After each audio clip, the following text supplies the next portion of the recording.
Angkatan Udara Israel kembali melakukan serangan di beberapa wilayah termasuk di kota Khan Yunis dan di sekitar rumah sakit Kuwait di kota Rafah, Palestina Selatan. Tampak dalam rekaman yang beredar di media sosial Telegram pada Rabu 20 Desember 2023, pesawat tempur Israel menjatuhkan bom ke wilayah perumahan padat penduduk di Khan Yunis. Ledakan bom itu menghancurkan beberapa rumah warga dan menimbulkan korban jiwa. Sedangkan di area perumahan padat penduduk di dekat Rumah Sakit Bantuan Kemanusiaan Kuwait, ledakan bom menimbulkan kerusakan parah pada bagian rumah sakit dan beberapa bangunan di sekitarnya. Petugas medis Palestina mengungkapkan setidaknya 7 orang tewas dalam serangan udara itu, serta puluhan warga lainnya mengalami luka-luka dan dirawat di rumah sakit. Mereka mayoritas menderita luka bakar dan cedera akibat reruntuhan bangunan. Tim medis berjuang untuk merawat korban yang terus berdatangan. Serangan udara ini mendapat kecaman dari berbagai pihak. Hingga video ini beredar, beragam respon diberikan warganet.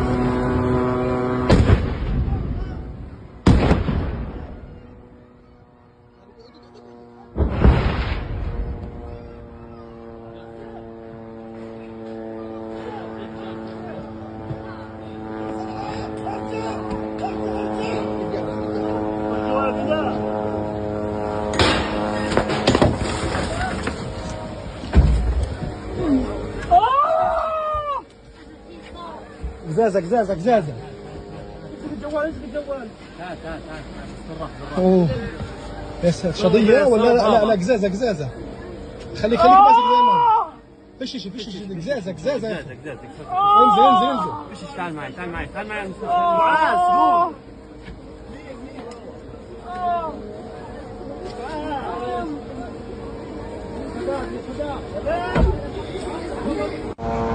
Before a few minutes from now, a huge attack by the Israeli occupation aircraft just next to Al-Kuwaiti Hospital here in Rafah city. My friend just next to me, he was injured in his head, as you can see in the video.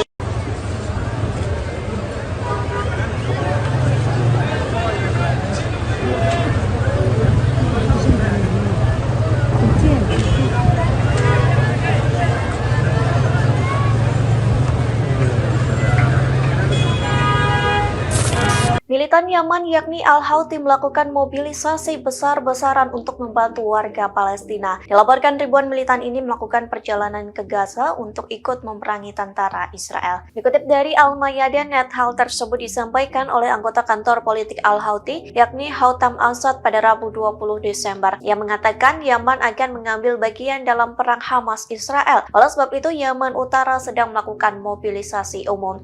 Hal itu dilakukan untuk mengerahkan tentara Al-Houthi ke Gaza. Houtham mengatakan nantinya mobilisasi akan dibuka di seluruh provinsi Yaman. Di setiap provinsi itu akan dibangun kamp pelatihan sebelum dikirim ke Gaza. Hingga kini puluhan ribu pemuda secara sukarela belajar militer untuk membantu warga Palestina. Houtham pun mencatat ini waktu yang tepat untuk mengambil bagian dalam operasi militer di jalur Gaza. Terlebih kini Israel mendapat dukungan dari Amerika Serikat.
Peneliti urusan internasional di Lembaga Pemikir Dimensions for Strategic Studies yang berbasis di London, Mehmet Rakipoglu, menyoroti perang antara Israel Hamas yang memicu kelompok Houthi terlibat perang di Gaza.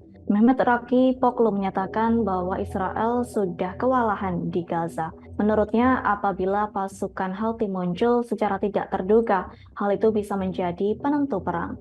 Bahkan Mehmet menyatakan berpotensi mengubah arah permusuhan di Gaza lantaran Israel harus menghadapi pasukan Houthi. Atas kondisi tersebut, Mehmet Rakipoglu meyakini kuat bahwa Israel belum siap menghadapi peristiwa itu. Menurutnya, hal tersebut terjadi lantaran tentara Israel tak begitu bersemangat melancarkan operasi darat di Gaza. Meski demikian, ia menyatakan bahwa Perdana Menteri Israel, yakni Benjamin Netanyahu, tengah berupaya meyakinkan tentaranya untuk dapat mewujudkan perang dalam melawan Houthi.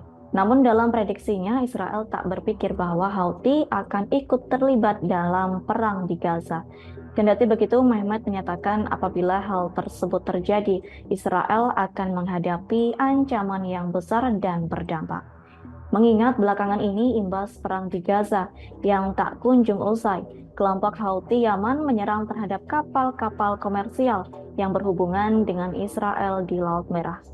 Hal itu tetap akan berlaku meski Amerika Serikat mengumumkan pasukan perlindungan maritim baru untuk melawan serangan tersebut. Pejabat senior Houthi yakni Mohammed Al-Bukaiti menekankan bahwa pejuangnya hanya akan menghentikan serangan di Laut Merah apabila Israel mengakhiri perang di Gaza. Pernyataan itu mencuat setelah Menteri Pertahanan Amerika Serikat Lloyd Austin mengumumkan koalisi pada Senin 18 Desember untuk melindungi perdagangan di Laut Merah. Mengingat serangan di Laut Merah turut memaksa perusahaan pelayaran untuk menghentikan operasinya. Sebagai informasi, kelompok Houthi Yaman yang memiliki hubungan dengan Iran telah melancarkan serangan terhadap lebih dari selusin kapal komersial. Hal itu dilakukan dalam upaya menekan Israel agar mengakhiri pemboman di jalur Gaza. Akibatnya sejumlah perusahaan pelayaran termasuk perusahaan pelayaran Mediterania, raksasa Italia, Swiss, CGM Prancis, dan AP Moller Maersk dari Denmark menangguhkan transit melalui Laut Merah lantaran masalah kemanusiaan. Download Tribun X sekarang, menghadirkan lokal menjadi Indonesia.